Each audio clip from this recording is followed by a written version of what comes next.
My name is Second One 814, and I just got back from seeing Lights Out. Now, well, did I like this movie? Yes, I did. I'm not gonna say that it's any grand masterpiece of horror, but I definitely thought it was a good film. I'm not saying it was. I'm not saying it was a great film, but it was definitely a good film. So, starting at how the plot of this movie is basically that there's a mother who had a friend who died in a medical procedure gone wrong, and now this friend has come back to haunt her, and it's after and it's slow and after and this ghost is now tormenting her, and the others around her. That's basically the plot synopsis in a nutshell. So, oh yeah, I will say, hey, this movie does start out a little confusing, using what using because in the beginning there are a couple scenes where it kind of jumps back and forth between adults and teenagers, is basically using flashbacks, which can be kind of confusing, using using as well as when Ella is kind of doing this weird time thing, lapse thing. Well, actually, you know what? I shouldn't say time lapse because it's not the same person. But anyways, so basically, if you saw the trailer for this movie where the guy gets grabbed and pulled upwards, that's basically the start of this movie. What you don't see in the trailer is his lifeless body getting dropped from the ceiling and the lights coming on, showing him lying there as a horribly bloody, mangled mess. Yes. And I will say that I thought that was pretty good. Granted, you don't actually see any on-screen deaths, but you do get to see the results of the ghost's work. For the most part. And I will say that the ghost was actually pretty scary. Diana, as she's known here. I will say that she is pretty damn scary, even though I think they revealed the ghoul way too early. But hey, maybe it's something. Maybe it works. But what I do like about this movie is how there's no long drawn out intro. It's not like big. It's not like a plot to introduce the characters. It literally gets right into the horror, right into the horror. So, oh boy, confusion aside, I think that this movie did do a very good job of setting up suspense and tension. There were now, granted, I wouldn't exactly get scared all the time with this movie, but I will say that especially towards the end, it does have some pretty good scares, especially with the ghost or whatever it is, however you want to call it. So basically, the plot. Now, I will say that I think they introduced that I think they probably should have kept up the ghost's backstory to a minimum. But you know what? I think maybe it'd be a word for some people, especially considering that basically the ghost Diana was basically this person in a mental institution and who died after an experimental procedure. Apparently, she had a rare skin disorder, which makes you extremely sensitive to light, which does exist in real life, by the way. Hey, so basically, the doctors at this mental hospital tried an experimental procedure on her to try to help her condition, and something went horribly wrong, and she died. And now she's come back. And she's seeking revenge. But basically, one of the interesting concepts is that this ghost made friends with the mother in this movie, and basically this ghost needs the mother to be able to exist in the real world, which I did think was kind of interesting. In that it was this demon, that it was the concept of a demon haunting a single person, and then just terrorizing everybody around this person. Now, I will say, so yeah. Now, I will say that even though I did like this movie, there are some things that I didn't like about it. One thing I thought was, I didn't exactly like about it was the issue was family issues. Even though I thought it was done really well here, I didn't exactly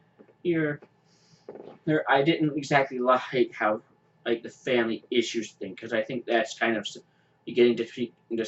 I think that's something that's kind of creeping into our movies is a lot. Is family issues, which I don't think needs to be in every single movie. But I digress. To each their own, I guess. But I will say again that I thought that the issue was done well here, with how it's basically revealed that Rebecca, the older sister, left her mother because this demon, even Diana, was tormenting her as a child. Now, I will say that I thought the characters were all good too. So actually, there was not one single character that I didn't like, including the little boy. You might think he's going to be somebody he's like a screaming lunatic and can start screaming the minute the lights go out, but he's not that. Yeah, all the characters here act like you normally would in real life. And how would you act in real life if you saw if you started seeing a ghost woman lurking in the shadows? So, another thing I thought was pretty interesting was basically how the ghost moves.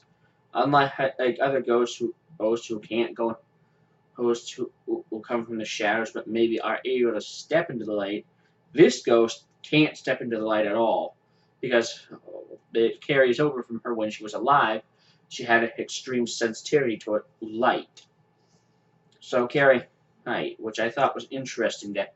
And some people may say, hey, that makes the ghost weaker that way, but hey, that all you have to do is constantly shine a light at her.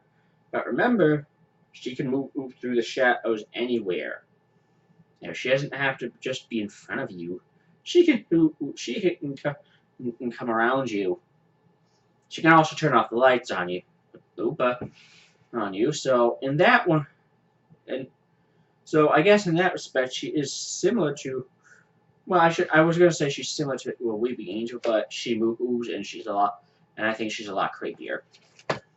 Another thing I think is good, they did real well, is they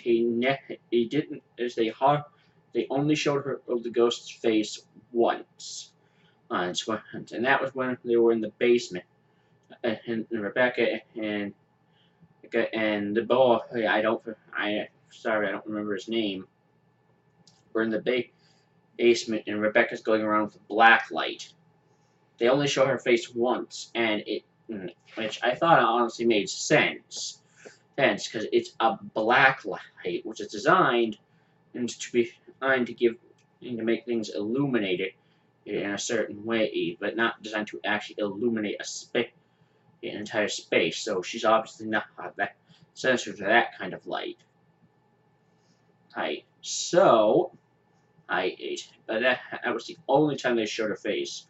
Any other time you see her, or she's just this, or is completely black, completely black shadow, and the only thing you see are her eyes, which, admittedly, is very creepy. And another thing I liked is she's actually actually physical. She's not some creepy as hell CGI ghost that constantly appears where she wants. She is a physical actor. Actor. Now, actor, and that's what I like. There was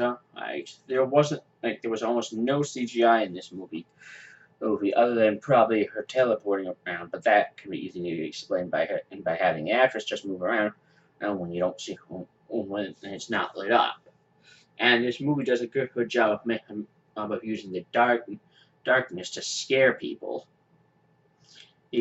So, oh yeah, I thought that was pretty good on how it actually uses darkness effectively to scare you by basically saying that there's always that there's going to be something, that there could be something in that darkness darkness waiting to get you.